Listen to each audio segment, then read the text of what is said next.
The biggest development to the underground system in decades opened this morning. For the first time in 22 years, London has a new tube line. The Northern Line extension runs from Kennington to Battersea Power Station and cost over £1 billion. With Transport for London's finances under so much pressure, the Transport Secretary and Mayor of London were unable to say when major new projects like this would happen again. Our political correspondent Simon Harris was one of the first to try out the new route. It might have been a moment to celebrate, but COVID rules still applied. Everyone at the opening of the Northern Line extension wore a face mask, the VIP guests and even the choir.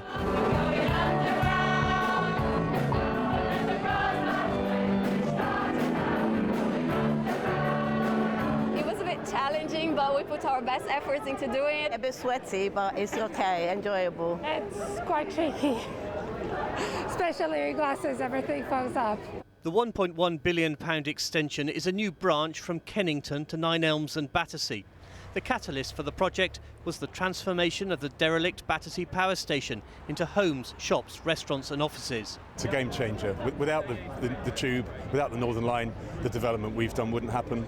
There wouldn't be 20,000 new jobs, Apple wouldn't make it their new home, there wouldn't be more affordable housing. Marcia Harshvinder and Barry are among the power station's new residents. So exciting, it's absolutely wonderful, and it's going to totally change our lives. Not only for us, the residents, but also for people coming to visit us as well. It just makes life so much easier. It's our station, so we'll probably be picking up the garbage and keeping it clean. Wandsworth and Lambeth councils, along with the power station developers, are contributing to the cost of the new line. Local business rates have also been increased to help pay for it. The Northern Line extension should be followed next year by the opening of Crossrail.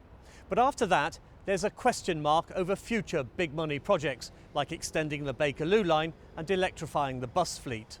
Before any of that can happen, the government and City Hall need to agree a long-term funding plan for TfL.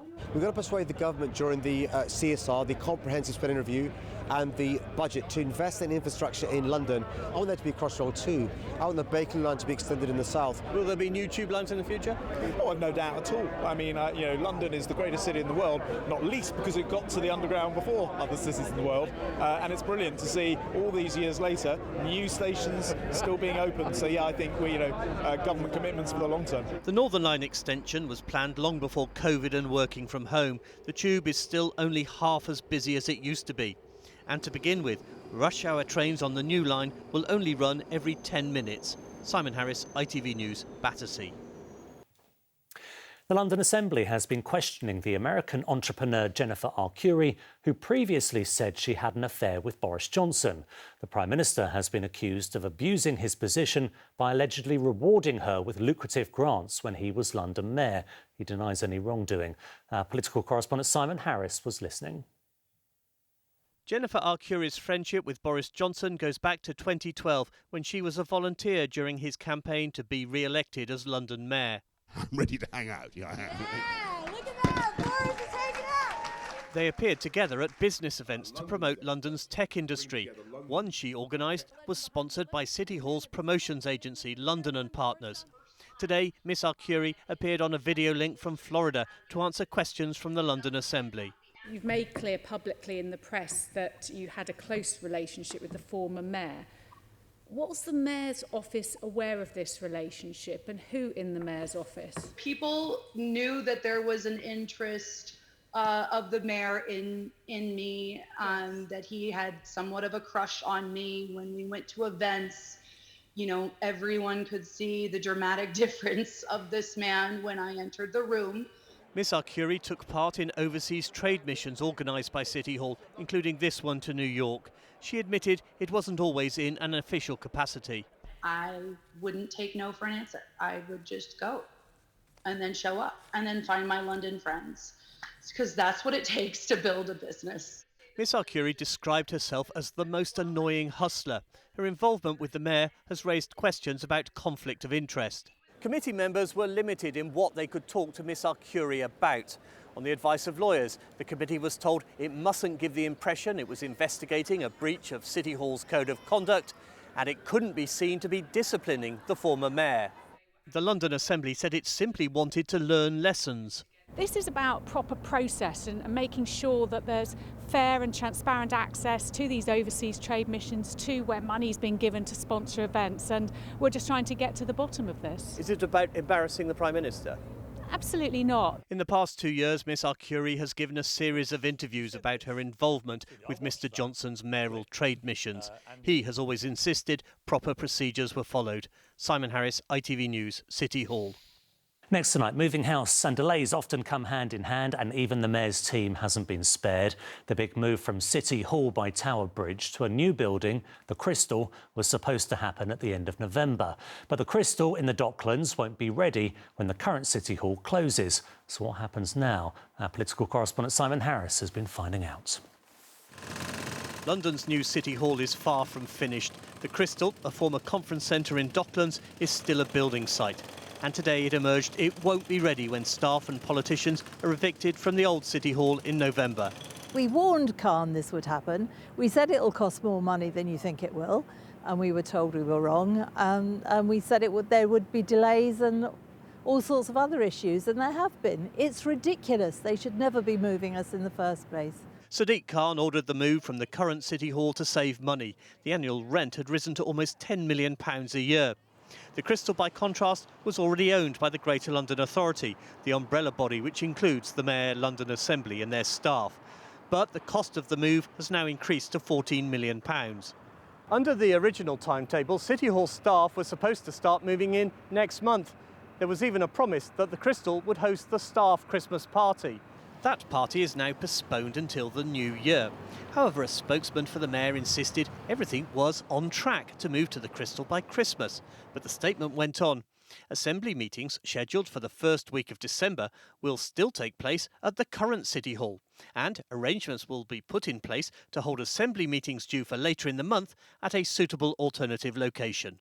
Clearly, having people working at more than one City Hall and in other buildings, particularly when the city is trying to recover and rebuild from COVID, it's not necessarily the best way of getting all the right decisions at such an important time. The Mayor and Newham Council hope the relocation of City Hall to the East End will help regenerate the area. Locals hope so too. I think it's going to attract even more people. Become a bit more like central London. I'm looking forward to it. Why not? It's not central London. It's not West London. It probably needs a little bit more development, a little bit more focus. So yeah, I think it might help. If the new City Hall still isn't ready in January, it's thought another venue like the Barbican will have to be hired for public meetings of the London Assembly. Simon Harris, ITV News, Docklands. Now, it's a crucial week for the Labour leader, Keir Starmer. Today, he published his vision ahead of his party's conference. It's an 11,500-word essay on what he stands for and how he wants to change the country for the better. Well, climate change has made headlines again this week with protests in and around the capital. But where does the MP for Holborn and St Pancras stand on the issue? He's been speaking to our political correspondent, Simon Harris. I don't think they should be blocking the motorway, and I think they need to be removed. If everybody who had a cause they believed in glued themselves to the motorway, none of us would get anywhere. Do you think Extinction Rebellion this summer were given too much leeway in the protests they did, which disrupted so many lives in London?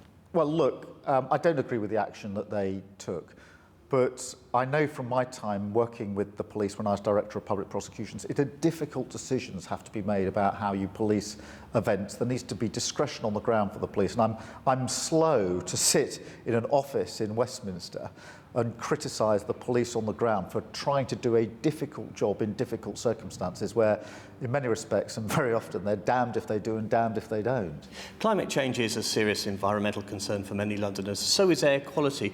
What do you think about the extension of the ultra-low emission zone next month? I support any measures that deal with the air quality issue that we've got in London.